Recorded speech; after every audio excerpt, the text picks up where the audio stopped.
que había sinceridad. Pero recordemos qué es lo que dijo antes de una respuesta que en aquel caso no corrió por cuenta de Capitanich, sino de la propia presidenta de la República, Cristina Fernández. Eran expresiones que aparecieron otra vez en los diarios, machacando los medios de comunicación, que inmediatamente se tornan cómplices de eso, hasta encontrar esta respuesta. Yo leí un artículo ayer, día miércoles, página 22, declaraciones de un importante industrial argentino respecto de los problemas que tiene la Argentina. Sostiene que del año 2008 hay muy mala gestión y que la Argentina es no competitiva. El ministro De Vito creo que contestó con mucho criterio que si alguien tiene un monopolio en una actividad tan importante como la siderurgia, monopolio que además devino del propio Estado cuando compraron por precio de chatarra la vieja Somisa, y más toda la protección que dio el Estado contra las importaciones y contra los dumping extranjeros, más todos los subsidios en materia energética, y que gracias a la Argentina han podido comprar fábricas en Brasil, en México y en Estados Unidos, y nos pone contentos. A nosotros no nos pone mal que empresarios argentinos adquieran tal volumen que puedan también convertirse en empresarios globales. Lo que no nos parece bien es cuando no se le reconocen los méritos a las políticas para llevar a cabo esto. Pero estos son los que después te hablan de inflación. Además, por un lado, competitividad y salario. Y por otro lado, cuando empezamos a mirar no las rentabilidades de las empresas, porque nos molestan que las empresas tengan rentabilidad. Sabemos que las empresas tienen que ganar y cuanto más ganen, más van a invertir. Sino también el tema de que la ganancia no sea por posición dominante monopólica, que entonces no es ganancia, es otra cosa, es aprovechamiento de una posición dominante en el mercado que te da un exceso de rentabilidad que no ganaste por esfuerzo, por innovación y por tecnología, sino porque sos el único que vende y además el Estado te protege con medidas antidumping y con subsidios económicos. Es real, hay inversiones muy importantes de Techin en México próximamente. Son ya empresas globales que tienen sus asientos, como también se va a decir más adelante en este programa, en algún país. En el caso de Techin lo tiene en la Argentina. Antes de seguir con nuestro recorrido en esta confrontación eterna que se da entre el Estado y las corporaciones, el gusto de presentar a Julieta Camaño. Buenas noches a todos ustedes que están ahí del otro lado. Ya saben que tenemos tuiteros que estarán tuiteando en vivo en @BDL Víctor Hugo. Vamos a presentarlos. En primer lugar está Edgardo de Petri, él es diputado nacional del Frente para la Victoria, ya tuiteó, nos agradece la participación en el programa y dice: el único Estado y gobierno que le interesa a Techin es el que defiende sus intereses. También estará tuiteando con nosotros Alejandro Roba, él es economista, pertenece a la Gran Macro, dice: en todos los países de reciente industrialización, el Estado conduce los procesos de desarrollo. Argentina está en ese camino. Leí la nota que escribió hoy Alejandro Roba, un poco también esto que mencioné de México está inspirado en haberlo leído. Una nota extraordinaria, Alejandro, que sirvió muchísimo también para redondear la idea que teníamos de nuestro programa. Felicitaciones por esa nota.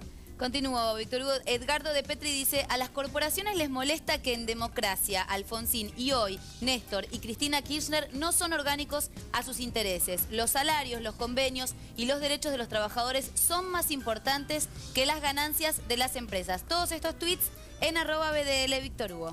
Antes de ir un poco a la historia de Techin, les quiero mostrar qué era lo que había motivado lo que dijo la presidenta, para que se vea cuál es la raíz de estas confrontaciones que se han dado. ¿Qué había dicho en aquel momento Paulo Roca? De lo que después pidió disculpas. Pareció que estaba arrepentido de haber incidido. Esto es de hace un tiempo ya, críticas de Paulo Roca a la política industrial oficial. Parecería que les va realmente muy mal y uno tiene la sensación de que si pueden invertir tanto dinero fuera del país, es porque les está yendo muy bien, porque consiguen alegrar a otros países donde se convierten en inversores, como ocurre en más de una ocasión con Techin, con la historia de Techin, que después también vamos a evocar el momento en que tuvo que salir de Venezuela por una decisión del gobierno de Hugo Chávez. Pero vamos a contar un poco de la historia de Techin de esta manera, con Victorio Paulón.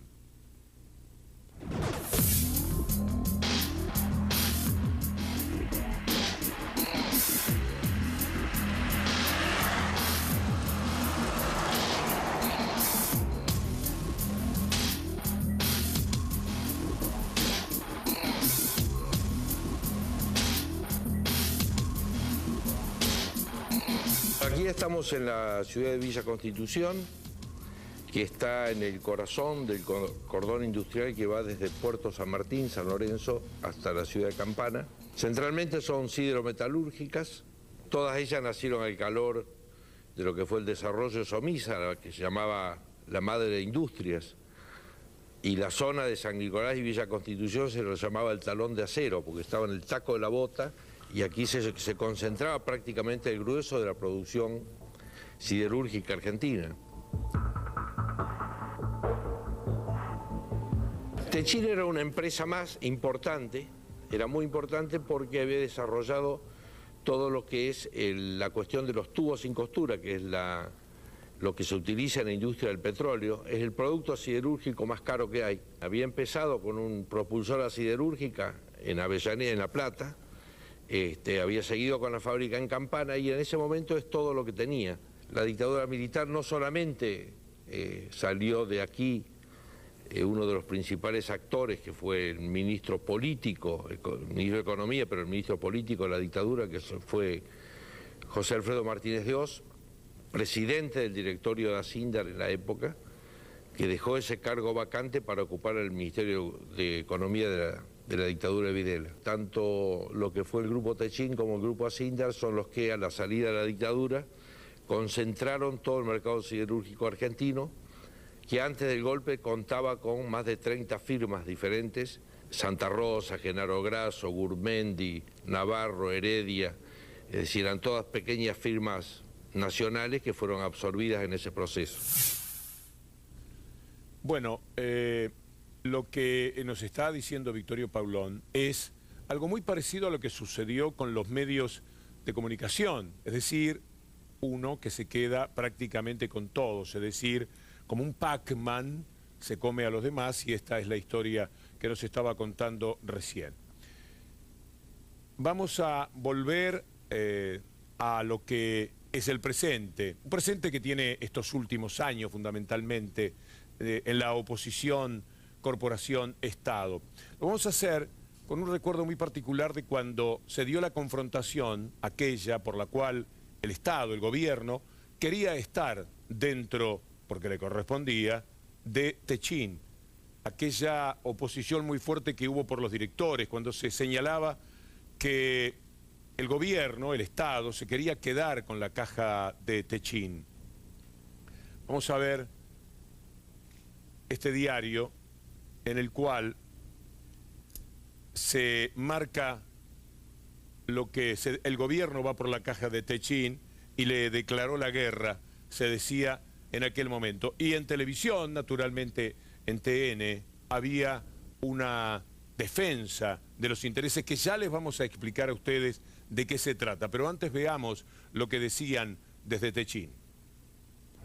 Nosotros creemos que quieren tener injerencia en la sociedad. Acá para nosotros hubo un cambio profundo de las reglas del juego. Cuando salimos a la bolsa en el 96, las AFJP compraron el 0.7% de la sociedad. A partir de ahí empezamos a crecer. Las AFJP le fueron comprando a los privados que iban saliendo. Teníamos algunos socios grandes que se fueron de la empresa, compraron. Las AFJP juntaron 26%. Y en el 2008, cuando se traspasa eso al ANSES, nos encontramos con un socio de sorpresa que tiene el 26%.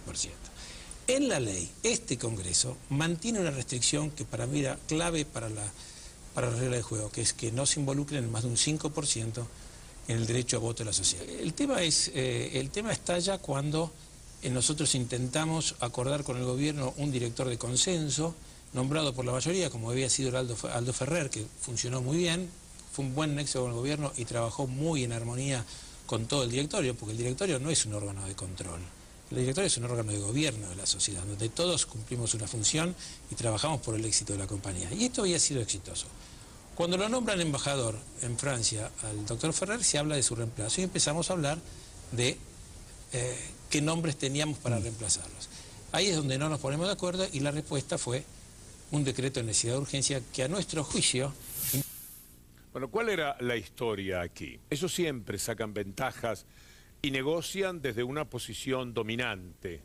Así como el grupo Clarín vendió el 9%, conocen bien la historia, sus acciones a las AFJP, también lo hizo la gente de Techin, el 26%, pero con un detalle muy interesante, solamente podían tener voz y voto como si hubieran puesto el 5%. Supongamos, de 1.000 pesos habían puesto 260 desde las AFJP, pero tenían derecho a incidir en la vida de la empresa como si hubieran puesto 50 pesos. Esta es la relación de fuerzas que se daba. Cuando llega el Estado, al principio se acepta esto, porque siempre hay un cierto descuido de pronto, porque tendría que haber sido corregido en el mismo momento. De allí viene la puja luego, cuando el Estado por decreto dice, vamos a ir a lo que nos corresponde. Si somos dueños del 26%, tenemos que tener 3 directores. Y esto es lo que se había designado y había generado las rispideces con la gente de Techin. Tenemos que hablar de la postura del gobierno, de cómo cuestionó estas objeciones que ha hecho la empresa Techin a que haya representantes accionarios del Estado en el directorio de Siderar. Mi currículum es público en este momento, se han tomado diferentes fragmentos. Yo la verdad es que me llamó la atención que objetaran mi nombre, en primer lugar porque más allá de mi experiencia, mi formación académica y profesional, yo en este momento soy subgerente general de Aerolíneas Argentinas, el cargo, digamos, que está siguiendo el de Mariano Recalde, que es el gerente general. Pero independientemente de mi experiencia concreta, me parece que yo el papel que voy a tener ahí es representar una política de Estado. No es mi nombre, no es mi currículum importante, sino que supongo que lo que se está objetando es en bloque esa política de Estado. Las atribuciones de un director por la minoría son de fiscalización y control, como lo son las minorías también parlamentarias, etcétera, que no pueden, cuando hay una mayoría absoluta, digamos más del 50% de los votos, y esa va a reflejarse en el directorio. Todavía escribían mal el nombre de Kicillof en esa época, no era tan conocido, y entonces para Techin, aunque ya tenía ese cargo importante en Aerolíneas Argentinas, no era demasiado significativo. Eso también decían ellos que les provocaba un cierto enojo. Pero lo que no se tolera por parte de las corporaciones es la presencia del Estado. El Estado está allí para legalizar, para ponerle la firma a lo que ellos dicen que importa. Porque normalmente consiguen tener a la masa laboral como rehenes para poderles pagar lo que a ellos les parezca. ¿Por qué Techin va a invertir en otro lado? Por la famosa competitividad, se están atajando.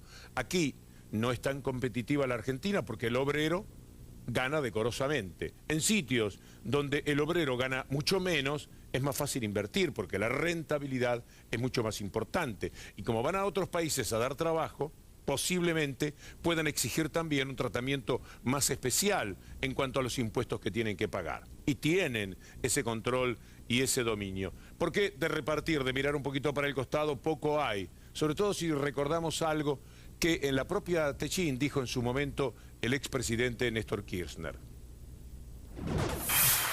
Me decía Cristina hoy a la mañana, antes de venir acá, voy a transmitir lo que me decía ella textualmente cuando estábamos desayunando, me dice: Néstor, si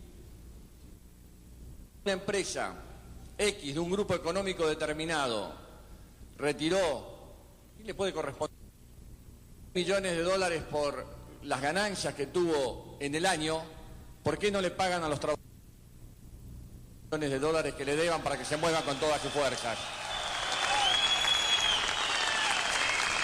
Es decir, que hay crisis para pagarle. Hay crisis para pagarle. Le deben a los trabajadores y a los compañeros de Siderar, y no hay crisis para retirar dentro de ese mismo grupo económico 6 millones de dólares por asignaciones, honorarios por la rentabilidad de la empresa. Se tiene que